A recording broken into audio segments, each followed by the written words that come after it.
सांप को जिंदा निगलने वाले ही समझ सकते हैं कि सांप को चबाया नहीं जा सकता, उसे सिर्फ पूरा का पूरा निगला जाता है। और मैंने 1 मीटर लंबा ब्लैक मम्बा सांप पूरा का पूरा निगल लिया। भले ही उसका आकार बहुत बड़ा था, पर मैंने अपना पूरा जोर लगाकर पेट फटने की हद तक उसे निगल लिया। ऐसा करना जरूरी था क्योंकि दुनिया में अब म्यूटेशन आने वाला है। दुनिया के 70% जीव विकृत राक्षसों में बदल जाएंगे और यह ब्लैक मम्बा तो मेरे पिछले जन्म में एक खौफनाक काले ड्रैगन में बदल चुका था। म्यूटेशन शुरू होने से पहले इसे निगलना बेहद जरूरी था, तभी मैं इस ब्लैक मम्बा के साथ खुद को विकसित कर पाऊंगा। अभी मैं म्यूटेशन शुरू होने से ठीक 3 घंटे पहले फिर से पैदा हुआ। आँख खुलते ही मैं सीधे क्लासरूम से भागा और स्कूल के पीछे वाली पहाड़ी पर दौड़ लगा दी। वहाँ मैंने पागलों की तरह उस ब्लैक मम्बा को ढूंढा। इस जन्म में पूरी दुनिया में सिर्फ मुझे ही उसकी असली खतरनाक ताकत का अंदाजा है। पिछले जन्म में वह एक ऐसा खौफनाक जीव था जिसने इंसानों के सभी सुपर वॉरियर्स को तहस नहस कर दिया था। और सुपर वॉरियर्स की वो कवच वाली रहस्यमयी ताकत भी सिर्फ तब जागृत होती है जब इंसान का म्यूटेशन नहीं होता। पिछले जन्म में मैंने बहुत कोशिश की थी, पर वो कवच मेरे अंदर कभी नहीं जाग पाया। मैं आधी जिंदगी बस संघर्ष करते हुए तड़पता रहा और आखिर में एक विकृत राक्षस ने मुझे जिंदा चबा लिया। इसलिए इस जिंदगी में मैंने शुरुआत से ही एक बिल्कुल अलग रास्ता अपनाने का ठाना। पहाड़ी पर पहुंचने के 2.5 घंटे बाद झाड़ियों में मैंने देखा कि एक पूरी तरह से काला ब्लैक मम्बा सांप पेड़ों की छाया में आराम से कुंडली मारे लेटा हुआ था। मैं सोच ही रहा था कि इसे जिंदा कैसे निगलूं, तभी पास से एक म्याऊं की आवाज आई। एक काफी तगड़ी काली बिल्ली वहां आ गई। शायद उसने ब्लैक मम्बा को देख लिया था। उसकी आंखें लालच से चमकी और वह चोरी छिपे धीरे से सांप के पास जाने लगी। जब दोनों के बीच की दूरी 30 सेंटीमीटर से भी कम रह गई, अचानक ब्लैक मम्बा हवा में उछला और बिल्ली और सांप आपस में खूंखार तरीके से लड़ने लगे। कुछ ही देर की लड़ाई में ब्लैक मम्बा का सिर चकरा गया और वह वहां से भागना चाहता था, पर वो बिल्ली ऐसे स्वादिष्ट शिकार को जाने कैसे देती। उसने फिर से अपने पंजों से जोरदार हमला किया। थोड़ी ही देर में ब्लैक मम्बा बुरी तरह घायल होकर बेसहारा हो गया। अब उसमें पलटकर वार करने की ताकत नहीं बची थी। जैसे ही वह बिल्ली गर्व से सीना ताने अपनी दावत उड़ाने के लिए आगे बढ़ी, मैं अचानक झाड़ियों से कूदकर बाहर निकल पड़ा। बिल्ली मुझे देखकर डर के मारे तड़प से उछली और कई मीटर दूर भाग गई। फिर वह पलटकर मुझे घूरने लगी। मैंने उसे पूरी तरह नजरअंदाज किया और एक हाथ से उस बेसहारा ब्लैक मम्बा को उठा लिया। मैंने अपनी घड़ी देखी, 4:59 हो रहे थे। अच्छा हुआ मैं बिल्कुल सही समय पे पहुंच गया था। वो काली बिल्ली अभी भी दूर खड़ी मुझे तीखी नजर से घूर रही। अगर मैं यानी 1-2 पैरों वाला इंसान बीच में नहीं आता तो वो अब तक अपना स्वादिष्ट खाना खा चुकी होती। लेकिन मैं जानता था कि वो उसे बिल्कुल भी नहीं खा पाएगी, क्योंकि अब 4:59 हो चुके थे और आसमान से रहस्यमयी रोशनी ऑरोरा बस गिरने ही वाली थी। ऑरोरा के आते ही ये ब्लैक मम्बा म्यूटेट हो जाता। फिर वो बिल्ली भला उसे कैसे खाती। मेरा दिल तेजी से धड़कने लगा। आखिरी 20 सेकंड बचे थे और मुझे अपने हाथ में पकड़े इस 1 मीटर से भी लंबे काले मम्बा को निगलना था। जैसे ही समय 59:30 पर पहुंचा, मैंने आखिरी बार गहरी सांस ली। जब आखिरी 20 सेकंड की उल्टी गिनती शुरू हुई तो आसमान का रंग चमकने लगा। मैं समझ गया कि ऑरोरा पृथ्वी के वायुमंडल में प्रवेश कर चुकी है। फिर बिना किसी हिचक के मैंने अपना बड़ा सा मुंह खोला और उसे निगलना शुरू कर दिया। मैंने अपनी उल्टी आने की तीव्र इच्छा को किसी तरह दबाया और पूरे के पूरे सांप को अंदर उतार लिया। मैं साफ महसूस कर सकता था कि वो ब्लैक मम्बा मेरे पेट में अपनी जान बचाने के लिए आखिरी दम तक संघर्ष कर रहा था। लेकिन ठीक उसी पल वह शानदार अंधा कर देने वाली तेज ऑरोरा चुपचाप आसमान से गुजरी। उसी पल मेरे शरीर के अंदर एक जोरदार धमाका हुआ। जो ब्लैक मम्बा अभी तक मेरे पेट में लड़ रहा था, वो जैसे आग के एक सांप की तरह मेरे पूरे शरीर में जलने लगा। जैसे ही मेरे मुंह से एक दर्दनाक चीख निकली, उसी पल मेरे जीन पागलों की तरह म्यूटेट होने लगे और मैं कामयाब हो गया। अचानक मेरे दिमाग में एक थोड़ी अनजानी सी आवाज गूंजी, मालिक, मैं वही ब्लैक मम्बा हूँ जिसे आपने निगल लिया है। आप वाकई पुनर्जन्म लेकर आए हैं। आपके पिछले जन्म की यादें तो पागलपन की हद तक खौफनाक हैं। तो अब मुझे पता चला कि मैं भविष्य में इतना ताकतवर बनने वाला हूँ, इसीलिए आपने अपनी जान जोखिम में डालकर मुझे निगल लिया। मैंने पूछा, क्या तुम मेरी यादें देख सकते हो? उसने जवाब दिया, मालिक, अब हम एक हो गए हैं। हम में कोई फर्क नहीं रहा, लेकिन शरीर का पूरा कंट्रोल आपके पास ही है। इसके लिए मैं माफी चाहता हूँ। मुझे समझ नहीं आ रहा मैं क्या कहूँ। मैंने खुद को संभालते हुए कहा, कोई बात नहीं, अब हम दोनों मिलकर पिछले जन्म से भी कहीं ज्यादा ताकतवर बनेंगे। ठीक है, मैंने मन ही मन तय किया। फिर मैं तुमको अब से एक छोटा याओ कहूंगा। इस जन्म में दुनिया के सबसे बड़े मालिक सिर्फ हम होंगे। तभी दूर से अचानक एक भयानक गरज सुनाई दी। मैंने पलट कर देखा तो पाया कि जो काली बिल्ली पहले मुझे घूर रही थी, वो अब म्यूटेट होकर एक खूंखार और अजीब जीव में बदल गई है, जिसकी रीढ़ की हड्डी से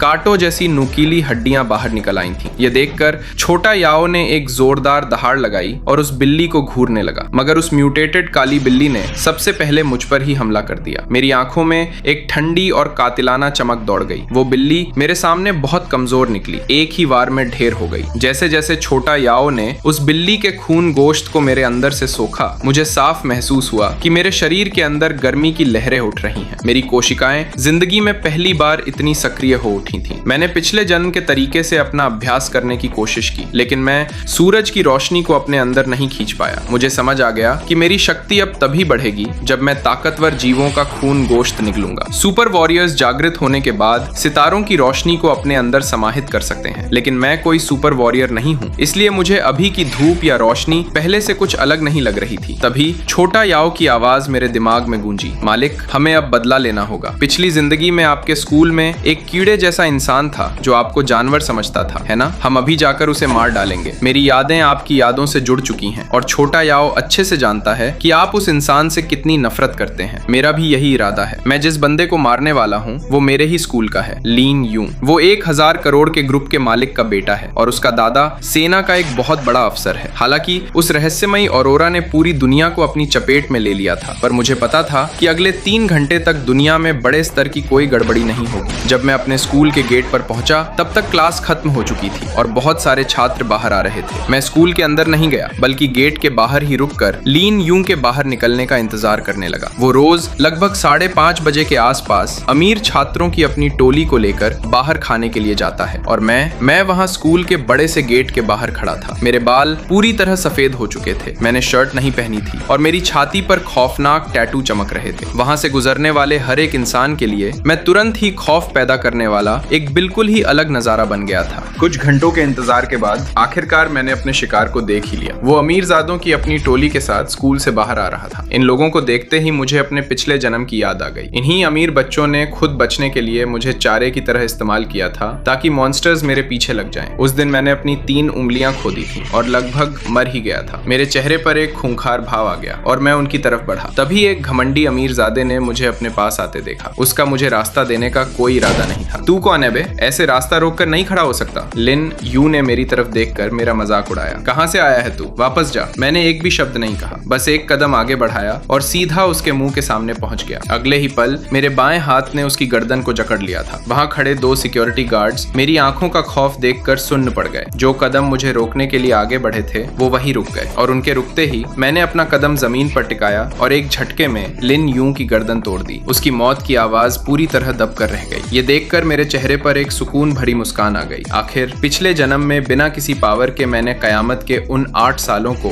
एक कब्र जैसी दुनिया में जिया था। मेरे अंदर की नफरत मेरी हड्डियों तक गहराई में समाई हुई थी। इसको पकड़ो, एक गार्ड ने गुस्से में दांत पीसे और अपनी लाठी लेकर मुझ पर झपटा। मेरे चेहरे पर एक खूंखार चमक आई। अगले ही सेकंड वो गार्ड एक कटी हुई पतंग की तरह हवा में उड़ता हुआ 10 मीटर दूर जाकर गिरा। आसपास खड़े बाकी छात्र ये देखकर दहशत में आ गए और डर के मारे पीछे हटने लगे। भाग जाओ, मैंने उनसे कहा। तुम सब यहाँ खड़े हो, पर 1 घंटे के बाद तुम में से गिने चुने ही जिंदा बचेंगे। इसके बाद मुझे इस बात की कोई परवाह नहीं थी कि वे क्या सोचते हैं। मैं सीधा वहां से निकल गया। शाम के 6 बज चुके थे। दुनिया का असली अंत अब शुरू हो रहा था। उस भीड़ भाड़ वाले शहर में हर तरफ चीख पुकार गूंजने लगी। लोग अपनी जान बचाने के लिए बदहवास भाग रहे थे। भागते भागते अचानक कुछ लोगों के मुंह से सफेद झाग निकलने लगा और फिर उनका पूरा सिर फट गया। जमीन पर खून का एक बड़ा सा तालाब बन गया जो बहुत ही खौफनाक लग रहा था। वो खून का तालाब अपने ही पुराने साथियों को निगल रहा था। पेड़ पौधों की पत्तियां एक ही पल में सूख कर मुरझा गईं। हवा में एक अजीब सी दरार आ गई थी और जो भी इंसान वहां से गुजरता वो खून की उल्टियां करने लगता। इस वक्त मैं एक 88वीं मंजिल वाली बिल्डिंग के चेयरमैन ऑफिस में खड़ा था। मैं खिड़की से पूरे शहर का नजारा देख रहा था। शहर की सड़कों पर मॉन्स्टर्स लोगों के पीछे भाग रहे थे। ये दुनिया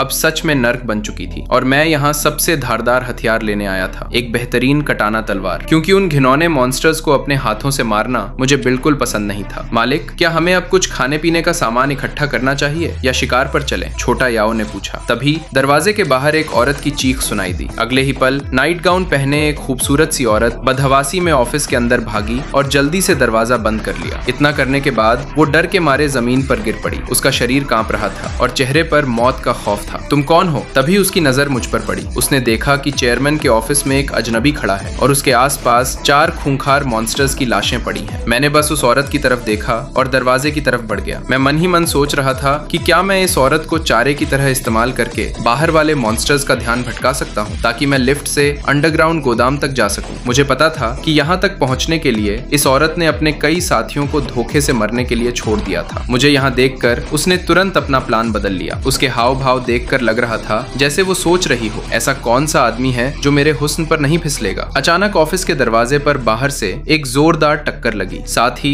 मॉन्स्टर्स के पंजों की आवाजें भी आने लगी। ये सुनकर उस औरत के पैरों तले जमीन खिसक गई। मैंने उस औरत को पूरी तरह इग्नोर किया और सीधा दरवाजा खोल दिया। जो औरत अभी अभी खड़ी हुई थी वो वापस डर के मारे जमीन पर गिर पड़ी। दरवाजा खुलते ही कीड़ों जैसे दिखने वाले 2 मॉन्स्टर्स अपने नुकीले पंजों के साथ अंदर घुसे। मेरे हाथ में मौजूद तलवार बहुत तेज थी, एक ठंडी चमक और खून की 2 धारों के साथ। उन दोनों मॉन्स्टर्स के सिर तुरंत उनके धड़ से अलग हो गए। ये देखकर वो औरत खुशी से पागल हो गई। उसे मुझ में उम्मीद की एक किरण दिखी और वो मेरी तरफ भागी। मैं तुमसे भीख मांगती हूँ, मुझे अपने साथ ले चलो। मैं कोई आम लड़की नहीं हूँ, मैं इस शहर की सबसे हाई क्लास औरत हूँ। तुम मुझे छोड़कर नहीं जा सकते। इसके बदले में मैं तुम्हारी कोई भी शर्त मानने को तैयार हूँ। प्लीज मुझे साथ ले चलो, है ना? उसने मेरी तरफ आकर अपने कपड़े उतारने की कोशिश की। रास्ते से हट जा, मैंने उसे रोकते हुए कहा। तेरे जैसी औरत के लिए मैं अपना टाइम वेस्ट नहीं करूंगा। मैं उसे लिफ्ट के बाहर ही छोड़कर अंदर चला गया और बटन दबा दिया। मैं श्राप देती हूँ कि तू बहुत बुरी मौत मरेगा, वो पीछे से चिल्लाई। जैसे ही लिफ्ट ग्राउंड फ्लोर पर पहुंची, दरवाजा धीरे धीरे खुला। सामने ही 4 मॉन्स्टर्स खड़े थे। लिफ्ट में एक इंसान को देखकर वे पागलों की तरह मुझ पर झपटे। मैंने एक को सामने से काटा और दूसरे को खींचकर चीर दिया। मेरे लिए उन्हें काटना तरबूज काटने जितना आसान था। मालिक, अब हम कहाँ जा रहे हैं? छोटा याओ ने पूछा। एक अंडरग्राउंड गैंग पर कब्जा करने, मैंने जवाब दिया। एक अकेले इंसान की पावर लिमिटेड होती है और जिस गैंग को मैं कंट्रोल करना चाहता था उसमें 6-7 सुपर वॉरियर्स थे। मैं उस शानदार बिल्डिंग से बाहर निकला और रात के अंधेरे में गायब हो गया। जैसे जैसे छोटा याओ उन मरे हुए मॉन्स्टर्स की लाशों को खा रहा था, मेरे पेट की भूख मिटने लगी थी। वो जो भी मॉन्स्टर खा रहा था उसकी पावर सीधे मुझे मिल रही थी। अब शायद मैं पूरी तरह से इंसान नहीं रह गया था। जब से मैंने अपनी पीठ से उन 2 काले ड्रैगन्स को आजाद किया था, रास्ते से गुजरने वाले मॉन्स्टर्स भी मुझ पर हमला करने की हिम्मत नहीं कर रहे थे। वे मुझे देखते ही भाग जाते थे। पर भूख मिटने के बाद भी मेरी प्यास बहुत बढ़ गई थी। मुझे पीने के लिए पानी चाहिए था। अचानक गोलियों की तरह आवाजें गूंजने लगी। मैं रात के अंधेरे में उस गली से होता हुआ उस जगह पहुंचा जहां से फायरिंग की आवाज आ रही थी। सामने एक सुपरमार्केट के दरवाजे पर 20-30 पूरी तरह से हथियारों से लैस फौजी पागलों की तरह अंधाधुंध गोलियां चला रहे थे। सामने मॉन्स्टर्स की एक बहुत लंबी लाइन थी और गोलियों की आवाजें मॉन्स्टर्स की चीखों के साथ मिल गई थीं। डरो मत, अपनी गोलियां बर्बाद मत करो, सीधे उनके सिर पर निशाना लगाओ, कैप्टन चिल्लाया। इन मॉन्स्टर्स को खत्म करने के बाद हम सुपरमार्केट के अंदर ही रहेंगे और बैकअप टीम का इंतजार करेंगे। लेकिन इतने सारे म्यूटेट हो चुके मॉन्स्टर्स के सामने कुछ मॉन्स्टर्स तो ऐसे थे जिन्हें मारने के लिए दर्जनों गोलियां लग रही थी। वे फौजी अब घबराने लगे थे। तभी अचानक अंधेरे में से एक नुकीला हाथ बिजली की तेजी से बाहर निकला और 3-4 फौजियों के आर पार हो गया। अगले ही सेकंड वो उन्हें घसीट कर अंधेरे में ले गया। इसका मतलब था कि अंधेरे में और भी ताकतवर मॉन्स्टर्स छिपे हुए थे। कैप्टन की हालत खराब हो गई। उसने 2 ग्रेनेड अंधेरे में फेंके और पागलों की तरह फायरिंग करने लगा। अंदर सुपरमार्केट में 100 से ज्यादा सर्वाइवर्स एक साथ दुबके हुए थे। वे बाहर चल रही गोलियों की आवाजें और मॉन्स्टर्स की खौफनाक चीखें सुन रहे थे और डर के मारे उनके शरीर बुरी तरह कांप रहे थे। जब फौजियों की वो टीम बिल्कुल खत्म होने वाली थी तो उन पर हमला कर रहे मॉन्स्टर अचानक रुक गए और फिर तेजी से इधर उधर भागने लगे। फौजी घबरा गए कि क्या चल रहा है, क्या इससे भी भयानक कोई मॉन्स्टर उन पर हमला करने वाला है। डर के मारे वे अपनी जगह जम गए और अपनी बंदूकों की नालें उसी अंधेरे की ओर तान दी। फिर वे देखकर दंग रह गए कि सैकड़ों मॉन्स्टर्स ने बीच से हटकर एक रास्ता बना दिया था। ये देखकर फौजियों के हाथ कांपने लगे क्योंकि इतने सारे मॉन्स्टर्स को कंट्रोल करके रास्ता बनवाने वाला कोई मामूली जानवर नहीं हो सकता था। ऐसा मॉन्स्टर पक्का कोई बहुत पावरफुल बॉस होगा। पर कुछ सेकंड बाद ही वे चौंक गए क्योंकि सामने से जो बाहर निकला वो कोई मॉन्स्टर नहीं था बल्कि एक ऐसा इंसान था जिसकी पीठ पर 2 खूंखार काले ड्रैगन उड़ रहे थे। मैं जहां भी कदम रखता वहां का कोई भी म्यूटेट हो चुका मॉन्स्टर मुझसे भिड़ने की हिम्मत नहीं कर पाता था। मुझे देखकर फौजी आपस में फुसफुसाए, ये इंसानी रूप वाला मॉन्स्टर है, तू इंसान है या कोई दानव? मैं इंसान भी हूँ और राक्षस भी। मैं तुम्हें कोई नुकसान नहीं पहुंचाऊंगा, मैं तो बस एक घूंट पानी लेने आया हूँ, मैंने शांति से कहा और मॉन्स्टर्स की भीड़ के बीच से निकलकर सामने वाले सुपरमार्केट की तरफ बढ़ गया। इतने सारे मॉन्स्टर्स को खाने के बाद और मेरी ड्रैगन जैसी बॉडी होने की वजह से अब आम गोलियां मेरे शरीर के आर पार नहीं जा सकती थी। इसलिए जब उन फौजियों की राइफलों का मुंह मेरी ओर था तो मैंने उन पर बिल्कुल ध्यान नहीं दिया। अगर किसी ने गोली चलाने की गलती की भी होती तो मैं उसी सेकंड उसकी जान ले लेता। उनमें से किसी ने मुझे पहचान लिया कि मैं वही पागल हूँ जिसने कुछ दिन पहले स्कूल के बाहर एक गार्ड और लिन यू को मारा था। इसका मतलब था कि उन्हें समझ आ गया था कि मैं कोई मॉन्स्टर नहीं बल्कि इंसान ही हूँ। छोटे भाई, तेरा नाम क्या है? टीम के एक आदमी ने पूछा। फालतू बातें मत करो, मैं यहाँ बस पानी की एक बोतल लेने आया हूँ, मैंने उन फौजियों को ठंडे दिमाग से घूरते हुए कहा और सीधे सुपरमार्केट की तरफ बढ़ गया। साथ ही मैंने मन में कहा, छोटा याओ, खा ले इसे। मॉन्स्टर्स का गोश्त खाने से पेट तो भर जाता है लेकिन ऐसा लगता है कि इससे प्यास बहुत ज्यादा लगने लगती है। भाई, हम यहाँ एक बहुत बड़े वीआईपी आदमी को बचाने आए हैं, एक फौजी ने पीछे से कहा। मुझे उससे क्या लेना देना, मैं बस पानी पीकर यहाँ से चला जाऊंगा, मैंने एक ठंडी हंसी छोड़ते हुए कहा। सुपरमार्केट में घुसते ही वहाँ छिपे हुए 100 से ज्यादा लोग डर के मारे मुझे घूरने लगे। मैंने उनकी तरफ कोई ध्यान नहीं दिया और सीधे फ्रिज के पास जाकर मिनरल वाटर की एक बोतल निकाली। गटक गटक, कुछ ही घूंट में मैंने पूरी बोतल खाली कर दी। पर इतना पीने के बाद भी मेरी प्यास नहीं बुझी। लगातार 20 से ज्यादा बोतलें गटकने के बाद ही जाकर मुझे थोड़ा सुकून मिला। फौजी और वहाँ बचे हुए सभी लोग मुझे ऐसे घूर रहे थे जैसे मैं कोई एलियन हूँ। मैं अपनी प्यास बुझाकर रुका ही था कि अचानक एक आवाज आई, मेरी पावर अवेकन हो गई है। ये शोर सुनकर सबने उधर देखा। वहाँ एक लंबा पतला आदमी खड़ा था जो अपने हाथ पर उभरे काले रंग के 9 कोनों वाले सितारे को देखकर पागलों की तरह खुश हो रहा था। वो जोर से हंसा और अगले ही पल उसकी पूरी बॉडी पर एक गहरा काला कवच चमक उठा। सभी लोग हैरान और परेशान होकर ये नजारा देख रहे थे कि आखिर ये क्या हो रहा है। उसने मेरी तरफ देखकर घमंड से कहा, ये बंदा ना इंसान लग रहा है न भूत।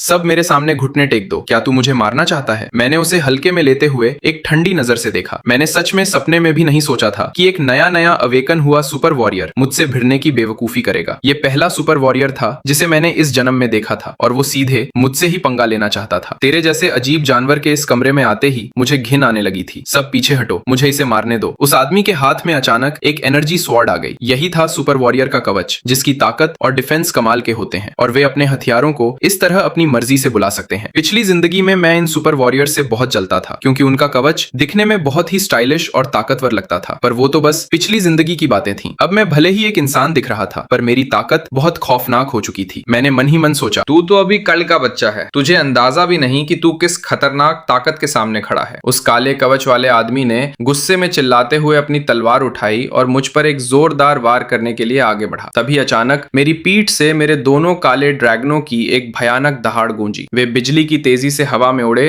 और चीखते हुए सीधे उस कवच वाले आदमी की गर्दन पर झपट पड़े और उसे वहीं फाड़ डाला। ये खौफनाक नजारा देखकर वहां मौजूद कई औरतें चीख पड़ी, यहाँ तक कि फौजियों के कैप्टन वू रुई की भी सिट्टी पिट्टी गुम हो गई और उसने खौफ में एक गहरी सांस ली। मैं तुम लोगों का दुश्मन हो भी सकता हूँ और नहीं भी, ये सब सिर्फ मेरे मूड पर डिपेंड करता है, मैंने एक ठंडी मुस्कान के साथ कहा और पलट कर वहां से चल दिया। कैप्टन वू रुई मुझे जाते हुए देख रहा था। उसने कुछ कहने के लिए अपना मुंह खोला, पर आखिर में चुपचाप मुझे बाहर जाते हुए देखता रहा। जैसे ही मैं सुपरमार्केट से बाहर निकला, उन्होंने तुरंत लोहे का शटर गिराकर दरवाजा बंद कर लिया। चलो, इसी बहाने मैंने अनजाने में उनकी जान बचा ली। सुपरमार्केट के बाहर से वो सारे छोटे मोटे मॉन्स्टर अब गायब हो चुके थे, क्योंकि उनकी नजरों में मैं एक ऐसा बॉस था जिसका लेवल उनसे कहीं ज्यादा खौफनाक और ऊंचा था। तभी मैंने एक तरफ गहरे अंधेरे की ओर देखा, जहां से अचानक एक बहुत बड़ा मॉन्स्टर धीरे धीरे बाहर निकल कर आ रहा था। उस दानव के मुंह से एक अजीब और डरावनी सी हंसी निकल रही। उसकी नजरें मुझ पर ऐसे गड़ी थीं जैसे मैं उसके लिए खाने की मेज पर रखा कोई टेस्टी खाना हूं। अचानक उस दानव की पीठ से उसके लंबे लंबे टेंटिकल्स मुझ पर गोलियों की स्पीड से झपटे। मैंने झट से खुद को वहां से हटाया और जब मैं वापस दिखाई दिया तो मैं उस टेंटिकल वाले दानव के बिल्कुल करीब था। हाथ में अपनी कटाना निकालते ही मेरे अंदर के ब्लैक ड्रैगन की खौफनाक ताकत उस तलवार में आ गई और मेरी तलवार की धार चांदी की तरह चमक उठी। उस बड़े से दानव का पूरा शरीर मेरे एक ही वार में कटकर दो हिस्सों में गिर पड़ा। छोटा याओ खुशी के मारे उछलने लगा और बड़े मजे से उस दानव का गोश्त खाने लगा। जैसे जैसे वो लालच से उस दानव का गोश्त और खून पी रहा था, मुझे भी अपनी बॉडी में भयानक गर्मी और नई पावर का एहसास होने लगा। उस दानव को खाने के बाद मेरी परछाई तेजी से रात के अंधेरे में गायब हो गई। इसी वक्त शहर के एक दूसरे हिस्से में यून सिटी के सबसे बड़े अंडरग्राउंड गैंग का एक गुंडा, जिसने मिट्टी जैसे पीले रंग का कवच पहना हुआ था और जो काफी लंबा चौड़ा था, अपने कंधे पर एक खूबसूरत सी लड़की को उठाकर लाया। उसने चिल्लाकर कहा, बॉस देखो मैं किसे पकड़ कर लाया हूँ। वाह मेरे दूसरे भाई, बहुत बढ़िया, आखिरकार तूने चू श्वान की बेटी को पकड़ ही लिया। उस चू श्वान ने हम पर इतने सालों तक बहुत जुल्म किए हैं, अब उसे एक अच्छा सबक सिखाने का टाइम आ गया है। गैंग के एक और गुंडे ने कहा, हाँ उसका गैंग हमेशा से हमारे ब्लैक ड्रैगन गैंग को दबाता आया है। बड़े भाई तुम सीधे इसी लड़की से शादी कर लो और फिर अपनी शादी का वीडियो